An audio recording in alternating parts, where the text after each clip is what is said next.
વિદ્યાર્થી મિત્રો, આપણે ધોરણ 10ના સામાજિક વિજ્ઞાન વિષયની અંદર પ્રકરણ 2 પૂરું કર્યું. ત્યાર પછી પ્રકરણ નંબર 16, જેને આપણે આર્થિક ઉદારીકરણ વૈશ્વિકીકરણ તરીકે ઓળખીએ છીએ. ઇકોનોમિક્સના આ ભાગની અંદર આપણે આર્થિક વિકાસ 15મું પ્રકરણ જોયું હતું. ત્યાર પછી 16મું પ્રકરણ જે છે એ ઉદારીકરણ અને વૈશ્વિકીકરણ.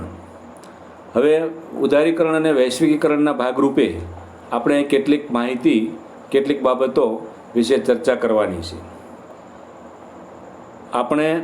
ભારતે 1947માં આઝાદી પછી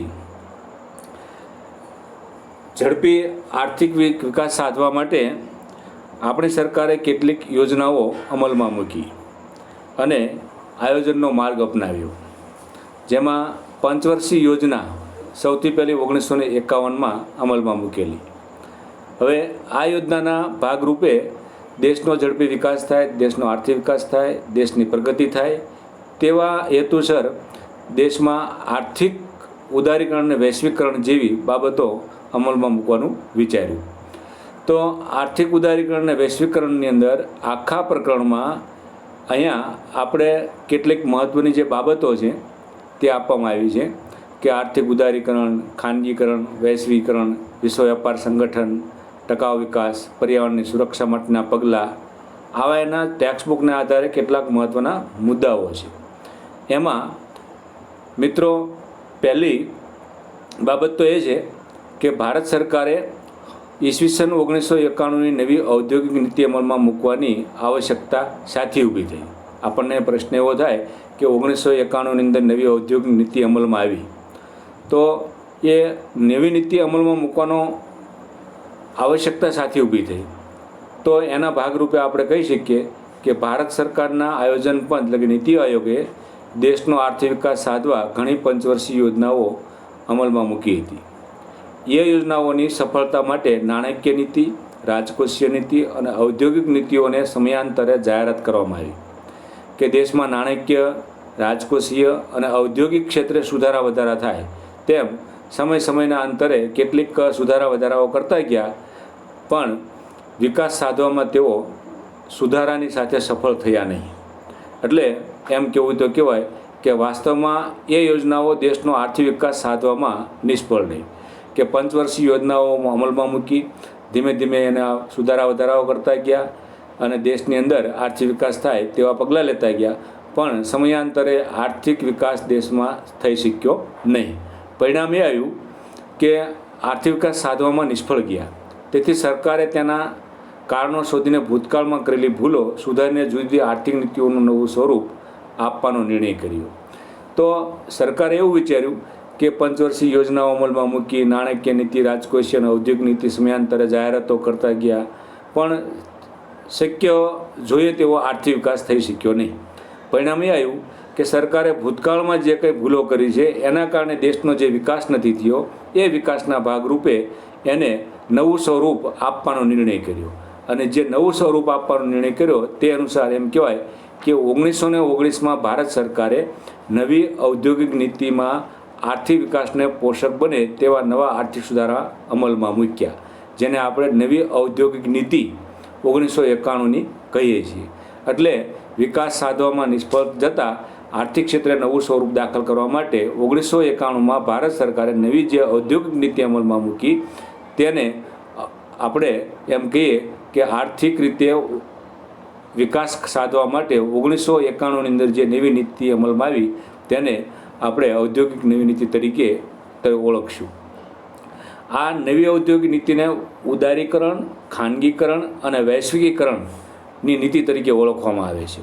કે 1991ની અંદર ઔદ્યોગિક નીતિ આર્થિક વિકાસને પોષક બનાવવા માટે સુધારા કરવાના થયા, તો એની માટે ઉદારીકરણ, ખાનગીકરણ અને વૈશ્વિકીકરણની નીતિ તરીકે એને ઓળખવામાં આવે છે. એટલે આપણા પાઠનું નામ જ એવું રાખવામાં આવ્યું છે કે આર્થિક ઉદારીકરણ, વૈશ્વિકીકરણ અને ખાનગીકરણ જેવા શબ્દોથી આ પાઠને ઓળખવામાં આવે છે. તો એમાં પહેલું મિત્રો કે આર્થિક ઉદારીકરણની નીતિ અન્વયે કયા કયા સુધારા અપનાવવામાં આવ્યા, અથવા એમ કહેવું તો કહેવાય કે આર્થિક નીતિ એટલે ઉદારીકરણ એટલે શું, તો ઉદારીકરણના ક્ષેત્રે કેવા કેવા સુધારા અમલમાં મૂકવામાં આવ્યા તેની અહીંયા ટૂંકમાં આપણે વાત કરવામાં આવી છે. તો કે 1991ની ઔદ્યોગિક નીતિ અનુસાર ભારત સરકારે આર્થિક ઉદારીકરણની નીતિનો અમલ કરવા માટે કેટલાક સુધારા કર્યા છે. એમાં પહેલો સુધારો તમારી ટેક્સ્ટ બુકને ધ્યાનમાં રાખીને જ કર્યો છે કે 18 ઉદ્યોગો જાહેર ક્ષેત્ર માટે અનામત રાખવામાં આવ્યા હતા. આ ઉદ્યોગો સિવાયના અન્ય ઉદ્યોગો માટે ઔદ્યોગિક પરવાના પદ્ધતિ નાબૂદ કરવામાં આવી. 18 ઉદ્યોગો જે મોટા પાયાના ઉદ્યોગો હતા તેને સરકાર હસ્તક જ રાખવામાં આવ્યા, અને બાકીના જે ઉદ્યોગો હતા એ ઉદ્યોગોની અંદર જે ઉદ્યોગ સ્થાપવા માટે પરવાના પ્રથા હતી એ પરવાના પદ્ધતિને નાબૂદ કરી, અને જે કોઈ વ્યક્તિઓને જે કોઈ સામાન્ય પરવાનગી લઈ અને ઉદ્યોગો સ્થાપવા માટેની છૂટ આપવામાં આવી. આ ઉદારીકરણનો ભાગ. ત્યાર પછી રેલવે, પરમાણુ અને સંરક્ષણ સિવાયના બધા ક્ષેત્રો ખાનગી ક્ષેત્ર માટે ખુલ્લા મૂકવામાં આવ્યા. તો ઉદારીકરણના ભાગરૂપે રેલવે, પરમાણુ અને સંરક્ષણ આ બધું સરકાર પાસે રાખવામાં આવ્યું. આ સિવાયના કોઈ પણ ખાનગી ક્ષેત્રના ઉદ્યોગો સ્થાપવા માટે એને ખુલ્લા દ્વાર મૂકવામાં આવે, કોઈ પણ વ્યક્તિ સ્થાપી શકે છે તેવું નક્કી કરવામાં આવ્યું. જે ઉદ્યોગોથી પ્રદૂષણ ન ફેલાય તેમજ પર્યાવરણ માટે જોખમી ન હોય તેવા ઉદ્યોગો સ્થાપવા માટે કેન્દ્ર સરકારની મંજૂરી મેળવવાની જોગવાઈ રદ કરવામાં આવી. કે જે ઉદ્યોગો સ્થાપવામાં આવે છે એમાં કોઈ પર્યાવરણને નુકસાન નથી, પછી જોખમી નથી, સ્વાસ્થ્ય માટે પણ જોખમી નથી, તેવા ઉદ્યોગોની અંદર કેન્દ્ર સરકારની મંજૂરી મેળવવાની રહેશે નહીં. નહીંતર પહેલાં સામાન્ય એવું હતું કે કોઈ પણ ઉદ્યોગ સ્થાપો તો કેન્દ્ર સરકારને રાજ્ય સરકારની મંજૂરી લેવાની, મંજૂરી લઈને પછી એ ઉદ્યોગોને સ્થાપી શકતા. પરંતુ સરકારે રેલવે, પરમાણુના સંરક્ષણ સિવાયના કોઈ પણ ક્ષેત્રની અંદર જે ઉદ્યોગો હતા તે સ્થાપવા માટે એને કેન્દ્ર સરકારની મંજૂરી લેવાનો, પરવાનગી લેવાનો જોગવાઈ એ રદ કરવામાં આવી. અને આ રીતે એમ કહેવાય કે આર્થિક ઉદારીકરણની નીતિની અંદર આ મુખ્ય બાબતો એ સુધારા તરીકે અમલમાં મૂકવામાં આવી છે. બીજું, આના ભાગરૂપે આર્થિક ઉદારીકરણ એટલે શું? હવે આપણે અત્યાર લગી આર્થિક ઉદારીકરણ ને વૈશ્વિકરણ ને એ બધું જોતા હતા, તો આર્થિક ઉદારીકરણનો અર્થ શું થાય, તેના લાભો જણાવો, એવું તમારે ટેક્સ્ટ બુકમાં જ આપેલું છે. તો કે આર્થિક ઉદારીકરણની નીતિ એટલે કે ખાનગી ક્ષેત્ર પરના અંકુશો અને નિયંત્રણોને ક્રમશઃ ઘટાડો કરી દેશના આર્થિક વિકાસને પ્રોત્સાહિત કરે એવી વ્યવસ્થા. કે સરકારે ઉદારીકરણની નીતિ પ્રમાણે એમ કહેવાય કે ખાનગી ક્ષેત્રના જે ઉદ્યોગો હતા એની ઉપર કેટલાક અંકુશો અને નિયંત્રણો હતા તે ક્રમશઃ ઘટાડતા જઈ અને એને પ્રોત્સાહિત કરવાની જે નીતિ છે તેને આપણે આર્થિક ઉદારીકરણ તરીકે ઓળખવામાં આવે છે. મિત્રો કદાચ એમ પૂછે કે આર્થિક ઉદારીકરણ એટલે શું, તો આપણે લખવાનું કે આર્થિક ઉદારીકરણની નીતિ એટલે ખાનગી ક્ષેત્રો પરના અંકુશો અને નિયંત્રણોને ક્રમશઃ ઘટાડો કરી દેશના આર્થિક વિકાસને જે પ્રોત્સાહિત કરવામાં આવી તેવી વ્યવસ્થાને આપણે આર્થિક ઉદારીકરણ તરીકે ઓળખશું. તો આનાથી લાભ શું થયા? જો આખો પ્રશ્ન બને છે કે આર્થિક ઉદારીકરણની નીતિ એટલે શું, આર્થિક ઉદારીકરણના લાભ એટલે શું, એના ગેરલાભ એટલે શું, આવું બધું આપણે આ ટોપિકમાં જોવા મળશે. તો પહેલો લાભ શું થયો? તો કે ઉદારીકરણને લીધે ખાનગી ક્ષેત્રને મુક્ત વિકાસની તકો પ્રાપ્ત થઈ. કહેવાય ને કે કોઈ પ્રતિબંધ હોય અને આપણે ત્યાં જવું હોય તો આપણે થોડુંક આમ અડચણરૂપ થાય, પણ છૂટ આપી દે કે ભાઈ જેને જવું એ છૂટ છે. તો આવું જ અહીંયા 91 પછી થયું કે ઉદારીકરણના કારણે કોઈ પણ વ્યક્તિ ઉદ્યોગ સ્થાપી શકતા હતા, એટલે ખાનગી ક્ષેત્રને મુક્ત વિકાસની તકો પ્રાપ્ત થઈ, જેથી દેશના ઉત્પાદન વૃદ્ધિના દરમાં વધારો થયો.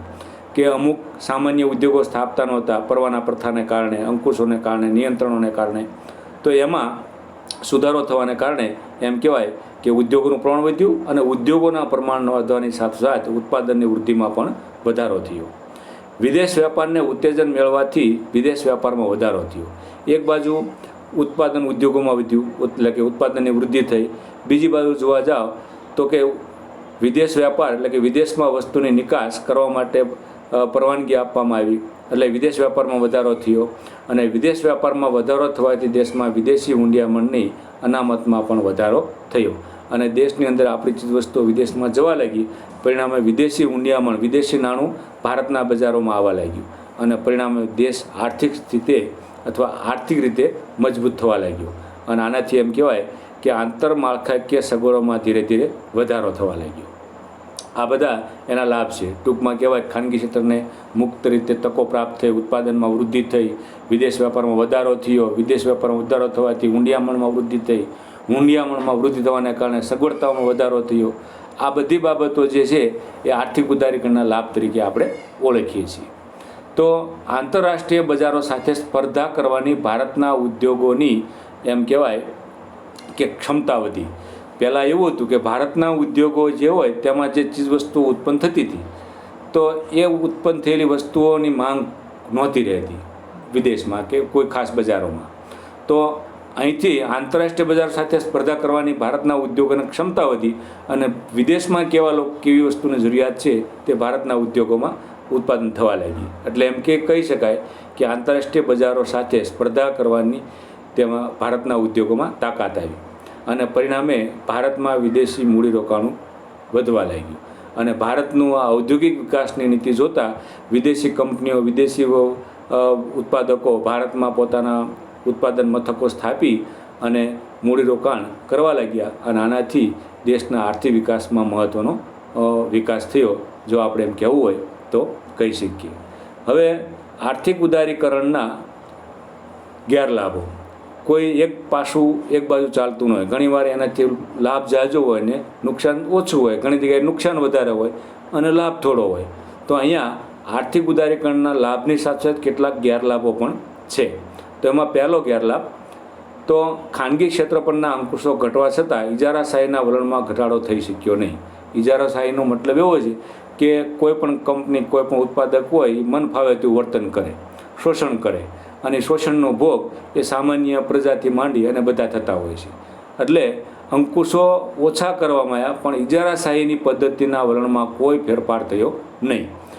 માત્ર ઔદ્યોગિક ક્ષેત્ર પર ધ્યાન આપવાથી ભારત કૃષિ ક્ષેત્ર પછાત રહી ગયું. એવું કહેવાય કે ઉદ્યોગો સ્થાપો તો દેશનો વિકાસ થાય. ખરેખર ઉદ્યોગો સાથે બીજી બાબતોને પણ પ્રોત્સાહિત કરવી જોઈએ. તો અહીંયા માત્ર ઉદ્યોગો ઉપર પ્રાધાન્ય આપવામાં આવ્યું અને ઉદ્યોગો ઉપર પ્રાધાન્ય આપવાથી દેશની એટલે કે ભારતની ખેતી એ પછાત રહી ગઈ. પછાત રહેવાનો મતલબ એવો કહી શકાય કે કૃષિ ક્ષેત્રે અવનવી ટેકનોલોજીનો વિકાસ ન થયો, નવા હાઇબ્રિડ બિયારણો આવ્યા, જંતુનાશક દવાઓનો ખાસ ઉપયોગ ન થયો અને ખેડૂતોને વૈજ્ઞાનિક પદ્ધતિએ ખેતી થાય તેવું સરકારે કંઈ વિચાર્યું નહીં અને પરિણામ એ આવ્યું કે ભારતની ખેતી પછાત રહી ગઈ. આ એનો ગેરલાભ ઊભો થયો. પછી આર્થિક અસમાનતા વધી છે. દેશમાં જે ઉદ્યોગપતિ વર્ગ હતો એની આવકમાં વધારો થયો, મજૂરોનું શોષણ કર્યું, મજૂરોનો કોઈ ખાસ વિકાસ થયો નહીં. એટલે સમાજની અંદર આર્થિક અસમાનતા વધવા લાગી. ત્રીજી બાજુ જોવા જાઓ તો આયાતો વધવાથી અને નિકાસો ઓછી થવાથી સરકારના વિદેશી દેવામાં વધારો થયો. ભારતની અંદર મોટાભાગે નકારાત્મક વ્યાપારનું પ્રમાણ વધ્યું હતું. હવે નકારાત્મક વ્યાપારનો મતલબ એવો છે કે નિકાસ વધારે કરીએ, નિકાસ ઓછી કરીએ અને આયાત વધારે કરીએ તો મતલબ એ થાય કે દેશનો જે નફો છે મોટાભાગે આયાતમાં જતો રહે. તો નકારાત્મક વ્યાપાર ઉદ્ભવ્યો. એટલે અહીંયા તમારા ગેરલાભના ભાગરૂપે એવો એક પણ મુદ્દો લખવામાં આવ્યો છે કે આયાતો વધવાથી નિકાસો ઓછી થવાથી સરકારના વિદેશી દેવામાં વધારો થયો. વિદેશમાં જો નિકાસ કરી હોત તો પરદેશી ઊંડિયામણ આપણને પ્રાપ્ત થાત, પણ નિકાસ ઓછી થઈ અને આયાત વધી ગઈ. હવે ખાસ કરીને તમે જુઓ તો નિકાસ ઉપર ખેતી આધારિત જે ચીજવસ્તુનું ઉત્પાદન થાય છે એની આપણે નિકાસ કરીએ છીએ અને બીજા નામે ખનિજો, પેટ્રોલિયમ પેદાશો, અણુશસ્ત્રો ને લગતી કિંમતી ધાતુઓ, આ બધી વસ્તુની આપણે આયાત કરીએ છીએ. એટલે આવક કરતાં આવકનું પ્રમાણ વધ્યું અને ઊંચી કિંમતવાળું વધ્યું એટલે દેશ એ દેવા તરફ ધકેલાઈ ગયો. મતલબ અહીંયા આપણે એમ કહી શકીએ કે નિકાસો ઓછી થવાથી સરકારના વિદેશી દેવામાં વધારો થયો. આમ મિત્રો, જેમ આર્થિક ઉદારીકરણના લાભ પણ છે એમ કેટલાક ગેરલાભો પણ ઊભા થતા ગયા. ત્યાર પછીનો જે મુદ્દો આવે છે ખાનગીકરણના માર્ગો. ખાનગીકરણ એટલે શું? હવે ઉદારીકરણ ત્યાર પછી ખાનગીકરણ. હવે ખાનગીકરણના મુખ્ય બે માર્ગો છે. પહેલાં જે ક્ષેત્રો જાહેર સાહસો માટે અનામત રાખ્યા હોય તેમને ખાનગી ક્ષેત્રને સોંપવામાં આવે છે. જાહેર સાહસોનો મતલબ એવો છે કે સરકારની માલિકીના હોય અને મોટાભાગે સરકારના સંચાલનો દ્વારા ચાલતા હોય. તો આવા ઉદ્યોગોને આવા જે અનામત રાખ્યા હતા તેને ખાનગી ક્ષેત્રને સોંપવામાં આવ્યા અને તે ખાનગી ક્ષેત્રને સોંપવાની જે પ્રક્રિયા છે તેને આપણે ખાનગીકરણ કહેશું. મતલબ એવો કે સરકારી જે કોઈ મોટા પાયા પરના જે ઉદ્યોગો હોય એ ખાનગી એકમોને સોંપવાની પ્રક્રિયાને આપણે ખાનગીકરણ એવો શબ્દ વાપરશું. રાજ્ય સંચાલિત એકમોની માલિકી રાજ્ય પોતાની પાસે રાખે અને સંચાલન ખાનગી કંપનીઓને સોંપે, અથવા સંચાલન રાજ્ય પોતાની પાસે રાખે અને માલિકી ખાનગી કંપનીઓને સોંપે.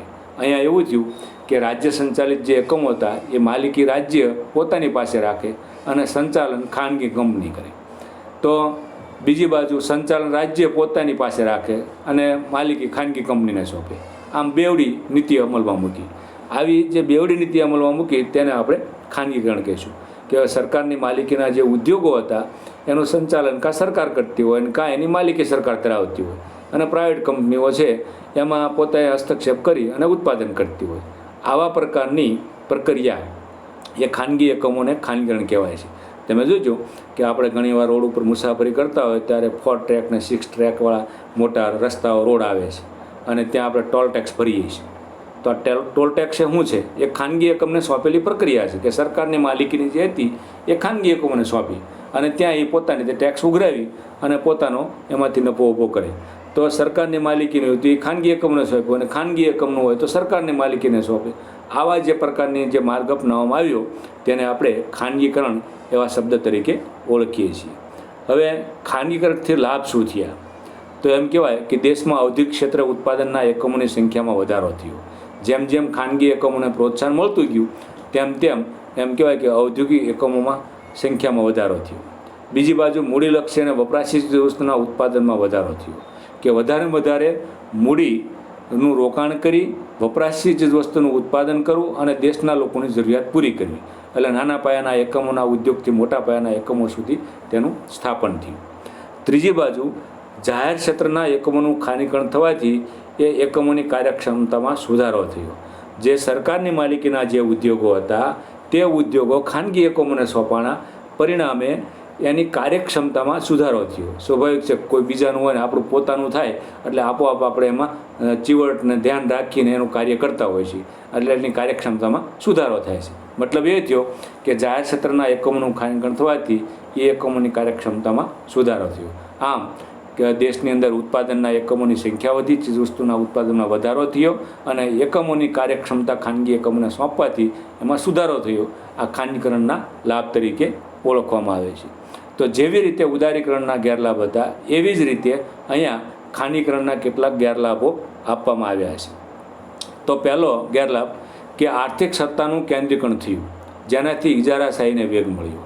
એક સમય એવું હતું કે સરકાર એની ઉપર દેખરેખ રાખતી હતી અને અહીંયા ખાનગી એકમો એની ઉપર દેખરેખ રાખવા લાગ્યા. એટલે ખાનગી એકમોએ પોતાની સત્તા સ્થાપી અને મન ફાવે તે રીતે વસ્તુના ભાવ લીધા, મન ફાવે તેવા ટેક્સ નાખ્યા અને મન ફાવે તેવા ભાવે એનું વેચાણ કર્યું. એટલે ઇજારાશાહીને અહીંયા વેગ મળ્યો. બીજી બાબત, નાના ઉદ્યોગો અને ગૃહ ઉદ્યોગોનો યોગ્ય વિકાસ થઈ શકતો નથી. ખાનગીકરણની અંદર નાના પાયાના અને ગૃહ ઉદ્યોગોને ખાસ કોઈ વિકાસ થતો નથી. મોટા પાયા ઉપરના ઉદ્યોગો હોય સરકારની પાસેથી લોનો મેળવી અને ખાનગી એકમો સ્થાપવામાં આવતા હોય છે. એટલે એનો મતલબ એવો થાય કે માત્ર ખાનગીકરણની અંદર મોટા ઉદ્યોગોને જ વિકાસનો લાભ મળ્યો છે. અને આજે પણ ભારતમાં વિકાસશીલ રાષ્ટ્રોની અંદર આવી જ કાંઈક પરિસ્થિતિ છે કે માત્ર મોટા ઉદ્યોગોને જ વિકાસનો લાભ મળ્યો છે. બીજી બાજુ ભાવો અંકુશમાં રહ્યા નહીં, તેથી દેશમાં ભાવ વધારાની સમસ્યા સર્જાય. હવે ખાનગી એકમો અને ખાનગી કંપનીઓ હતી એ પોતાને મન ફાવે તેવા ભાવોએ બજારમાં વસ્તુનું વેચાણ કરતા હતા. એટલે ભાવ ઉપર કોઈ નિયંત્રણ ન રહ્યું. પરિણામ એ થયું કે ભાવ વૃદ્ધિની અથવા ભાવ વધારાની સમસ્યાનું સર્જન થયું. અને આ રીતે ખાનગીકરણથી કેટલાક લાભો પણ થયા છે. એની સાથે સાથે એમ કહેવાય કે સત્તાનું કેન્દ્રીકરણ, ઇજારાશાહીને વેગ મળ્યો, ગૃહ ઉદ્યોગોનો વિકાસ ન થયો, મોટા પાયા પરના ઉદ્યોગોનો વિકાસ થયો અને ભાવો પર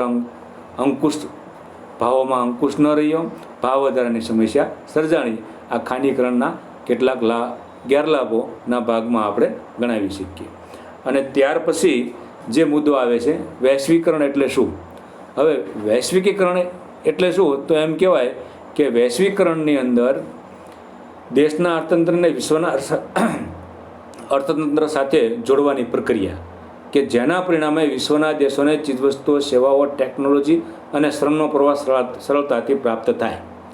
અહીંયા વૈશ્વિકરણનો મતલબ એવો છે કે દેશના અર્થતંત્રને વિશ્વના અર્થતંત્ર સાથે જોડી અને વિશ્વની અંદર જે ચીજવસ્તુનું ઉત્પાદન થતું હોય અથવા પોતાના દેશની અંદર જે ચીજવસ્તુનું ઉત્પાદન થતું હોય, જે ટેકનોલોજીનું ઉત્પાદન થતું હોય એ એકબીજાની આપ-લે કરવી, તેવા પ્રકારની પ્રક્રિયા એટલે વૈશ્વિકરણ. મતલબ આપણી પાસે જે વસ્તુ વિદેશમાં મોકલી, વિદેશ પાસેની જે વસ્તુ હોય તે આપણને મળે. આવા પ્રકારની જે પ્રક્રિયા છે તેને આપણે વૈશ્વિકરણ શબ્દ તરીકે ઓળખીએ છીએ. તો વૈશ્વિકરણની અંદર વિશ્વમાં આંતરરાષ્ટ્રીય વ્યાપાર વધારવા માટે બે દેશો વચ્ચે આયાત નિકાસમાં આવતા બધા અવરોધો દૂર કર્યા. શું કર્યો સુધારો? કે વૈશ્વિકરણની અંદર વસ્તુની આયાત નિકાસ કરવી હતી તો એમાં કેટલાક સુધારાની જરૂરિયાત હતી, કેટલાક સરકારી પ્રતિબંધો હતા. તો એ પ્રતિબંધો દૂર કરવા માટે કેટલાક સુધારા કરવામાં આવ્યા. તો પહેલો સુધારો એવો કરવામાં આવ્યો કે આંતરરાષ્ટ્રીય વ્યાપાર વધારવા માટે બે દેશો વચ્ચે આયાત નિકાસમાં આવતા બધા અવરોધો એને દૂર કરવા. કે જે કંઈ પરવાના પ્રથા હોય, જે જકાત બાબતની હોય, કોઈ ટેક્સ બાબતની હોય, કોઈ વસ્તુના વેચાણ બાબતની હોય, એ અવરોધો એને દૂર કરવા. બીજી બાબત, જુદા જુદા દેશો વચ્ચેના મૂડીની હેરફેર પરના નિયંત્રણો દૂર કરવા. કોઈ પણ રાષ્ટ્રની જે મૂડી છે એ અલગ અલગ ચલણમાં હોય તો એની માટે જે અવરોધ ઊભો થાય તે બંને દેશોએ ભેગા મળી અને એ અવરોધો દૂર કરવા. ત્રીજી બાબત, જુદા જુદા દેશો વચ્ચે ટેકનોલોજીની હેરફેર પરના નિયંત્રણો દૂર કરવા. નવી નવી ટેકનોલોજીના સંશોધનો થયા હોય તો તાત્કાલિક એકબીજા દેશને આપ-લે કરવી અને એની ઉપર જે કંઈ ટેકનોલોજીના યંત્રોની જે હેરફેર માટે પ્રતિબંધો હોય તે હટાવી લેવા. અહીંયા ટૂંકમાં એમ કહેવું તો કહેવાય કે આંતરરાષ્ટ્રીય વ્યાપાર માટે જે કંઈ અવરોધો હોય, મૂડીના અવરોધો હોય, ટેકનોલોજીના અવરોધો હોય, શ્રમિકોના અવરોધો હોય તો એને તાત્કાલિક દૂર કરવા. જુદા જુદા દેશો વચ્ચે શ્રમિકોની હેરફેર પરના નિયંત્રણો દૂર કરવા. ઘણીવાર શ્રમિકો મતલબ કામ કરવાવાળો વર્ગ નહીં, પણ જે સારા ટેકનિશિયનો હોય, સારા કોઈ નિષ્ણાંતો હોય, સારા વૈજ્ઞાનિકો હોય, જે ચીજ વસ્તુનું ઉત્પાદન થયું હોય તેને એક દેશમાંથી બીજા દેશમાં મોકલવા અને એ દેશની પ્રજાને એને યોગ્ય ઉપયોગી થાય તે માટે શ્રમની હેરફેર મુક્ત રીતે થઈ શકે તે માટે શ્રમિકોની હેરફેર પરના નિયંત્રણો એ દૂર કરવાની અહીંયા વાત છે. એટલે વૈશ્વિકરણનો મતલબ એવો છે કે બે દેશ વચ્ચે જે કંઈ નિયંત્રણો હોય, પ્રતિબંધો હોય એને દૂર કરી અને એકબીજાને આર્થિક રીતે મદદરૂપ થાય, વિકાસ કરે તેવા પ્રકારની નીતિ, આપ-લેની નીતિ એટલે વૈશ્વિકરણની નીતિ. ભારતીય અર્થતંત્ર પર વૈશ્વિકરણની અસરો શું થઈ? તો એમ કહેવાય કે દેશમાં વિદેશી મૂડીરોકાણને પ્રોત્સાહન મળ્યું. એક સમય એવો હતો કે વૈશ્વિકરણના ભાગરૂપે આપણા દેશની અંદર વિદેશી લોકો આવવા લાગ્યા, એટલે એ મૂડીરોકાણ કરવા લાગ્યા. એટલે એમ કહેવાય કે દેશમાં વિદેશી મૂડીરોકાણને પ્રોત્સાહન મળ્યું. બીજી બાજુ વિકસિત દેશોમાં ઉત્પન્ન થતી ચીજવસ્તુઓ સરળતાથી મળી શકે છે.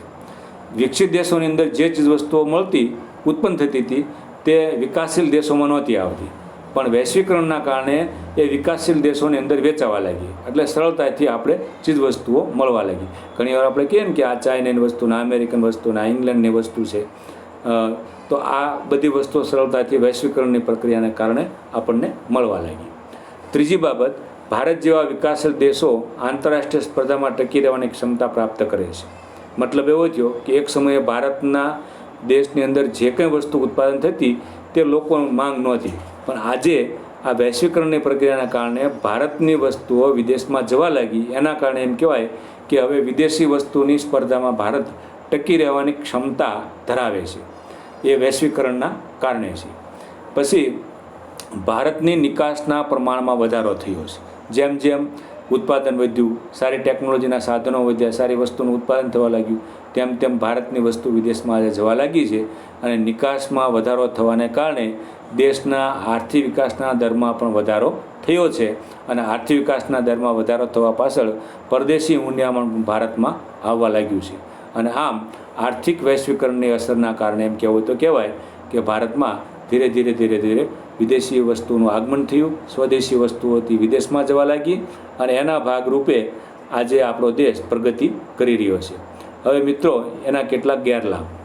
તો ગેરલાભને ભાગરૂપે આપણે એમ કહેવાય કે વૈશ્વિકરણથી ગરીબી અને બેરોજગારીની સમસ્યા હલ કરવામાં ધારી સફળતા મળી નથી.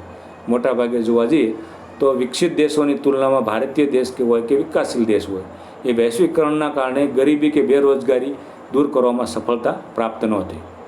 વિકાસશીલ દેશોને નિકાસ વૃદ્ધિની અપેક્ષિત લાભો પૂરતા પ્રમાણમાં પ્રાપ્ત થઈ શક્યા નથી. મતલબ એવો છે કે જે વિકાસશીલ દેશોની નિકાસ વૃદ્ધિ જે થવી જોઈએ અને જે લાભ થવા જોઈએ તે લાભ આજ દિવસ સુધી થયા નથી, એટલે દેશ વિકાસ કરી શક્યો નથી. વૈશ્વિકરણનો લાભ મોટા ઉદ્યોગોને વધારે મળ્યો છે, જ્યારે લઘુ ઉદ્યોગોને ઓછો લાભ મળ્યો છે. મોટાભાગે એવું બન્યું કે મોટા પાયા પરના ઉદ્યોગો હતા એ મોટા પાયે મૂડીરોકાણ કરીને ઉત્પાદન વધારી અને વિદેશમાં મોકલતા હતા, એટલે મોટા ઉદ્યોગોને એનો લાભ મળ્યો. પણ લઘુ એટલે કે નાના ઉદ્યોગોને એનો કોઈ લાભ મળ્યો નથી, એ એનો ગેરલાભ છે. ત્યાર પછી નિકાસોના પ્રમાણ કરતાં આયાતોના પ્રમાણમાં વધારો થયો છે. દેશની અંદર મેં હમણાં શરૂઆતમાં વાત કરી તેમ કે નિકાસોના પ્રમાણ કરતાં આયાતના પ્રમાણમાં વધારો થયો. આનાથી ભારતનો વ્યાપાર એ નકારાત્મક વ્યાપાર ઊભો થયો કે પરદેશી ઊંડિયામણ ખરેખર દેશમાં આવવું જોઈએ, એના બદલે ભારતની અંદર આયાતનું પ્રમાણ, વિદેશી વસ્તુનું આયાત કરવા લાગ્યા અને એનાથી દેશનું દેવું વધ્યું, મતલબ દેશના વિદેશી દેવાના પ્રમાણમાં વધારો થયો. અને આમ આવક અને સંપત્તિની વહેંચણી વધુ અસમાન બની અને વધુ અસમાન બનવાના કારણે એમ કહેવાય કે દેશમાં ઉદારીકરણ, વૈશ્વિકરણ અને ખાનગીકરણ જેવી પરિસ્થિતિએ ઘણી જગ્યાએ સુધારા વધારા કર્યા છે અને ઘણી જગ્યાએ લાભો પણ થયા અને થોડોક એના ગેરલાભોનો ભોગ પણ વિકાસશીલ દેશો બન્યા છે.